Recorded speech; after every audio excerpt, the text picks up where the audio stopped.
Varanasi cinema event కోసం రాజమౌళి ఎంతో శ్రమించారు. ఈవెంట్ను success చేయడానికి రాత్రింబవళ్లు కష్టపడ్డారు. ఆయన అనుకున్నట్టే ఈవెంట్ అంతా బాగా జరిగినప్పటికీ మధ్యలో కొన్ని అవాంతరాలు ఎదురయ్యాయి. దీంతో జక్కన్న కాస్త ఫ్రస్ట్రేషన్కు గురయ్యారు. ఇదే క్రమంలో దేవుళ్లపై తనకు నమ్మకం లేదంటూ కొన్ని వివాదాస్పద వ్యాఖ్యలు చేశారు. ఇప్పుడు ఈ కామెంట్స్ తీవ్ర దుమారం రేపుతున్నాయి. ఇప్పటికే రాజమౌళిపై పోలీసులకు ఫిర్యాదు కూడా అందాయి. ఏకంగా దేవుడినే తప్పు పడతావా అంటూ కొందరు రాజమౌళిపై తీవ్ర స్థాయిలో మండిపడుతున్నారు.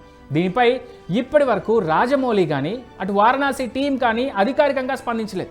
జబర్దస్త్ కమెడియన్ ఐపరాది మాత్రం వారణాసి ఈవెంట్ వివాదంపై రియాక్ట్ అయ్యారు. తన మాటలతో ఇప్పుడు నెట్టింట వైరల్ అవడమే కాదు, ట్రోలర్స్ను చావు దెబ్బ కొట్టాడనే కామెంట్ వచ్చేలా చేసుకుంటున్నాడు. అది అరే, ఒక అనుకున్న ఈవెంట్లో అనుకున్న టైం ప్రకారం ఒక గ్లిమ్స్ ప్లే అవ్వలేదని ఎమోషనల్ అయ్యాడు. అంటే ఆయనకు ఆ సినిమా పట్ల ఉన్న హార్డ్ వర్క్ గురించి, ఆయనకు ఆ సినిమా పట్ల ఉన్న డెడికేషన్ గురించి మనం హ్యాట్స్ ఆఫ్ చెప్పాల్సింది పోయి అందులో కూడా ఏవో కారణాలు వెతుక్కొని ఎలాగోలాగ ట్రోల్ చేయాలి.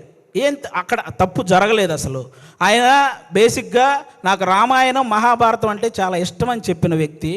అలాంటి వ్యక్తి ఎవరైనా రాముడి గురించి నాకు తీసే అవకాశం వచ్చిందని చెప్పిన వ్యక్తి ఆయన ఆ రోజు హనుమంతుడి మీద అలిగాడే కానీ అవమానించలేదు. ఇది ఒక్కటి అందరూ గుర్తుపెట్టుకోవాలని నేను మనస్ఫూర్తిగా కోరుకుంటాను.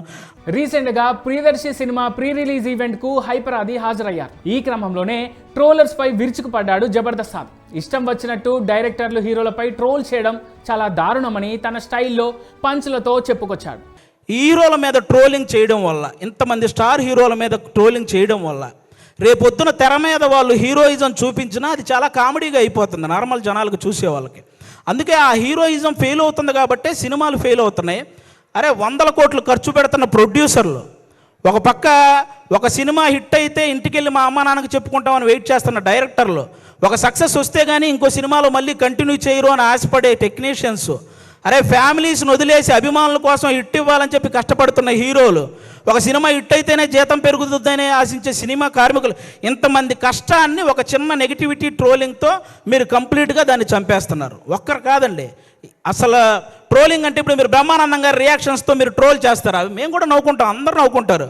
కానీ ట్రోలింగ్ అనేది నవ్వుకునేలా ఉండాలి కానీ నవ్వుల పాలు చేసేలా ఉండకూడదని ఒకసారి ఆ చేసే వాళ్ళకి నేను మనస్ఫూర్తిగా కోరుకుంటున్నాను.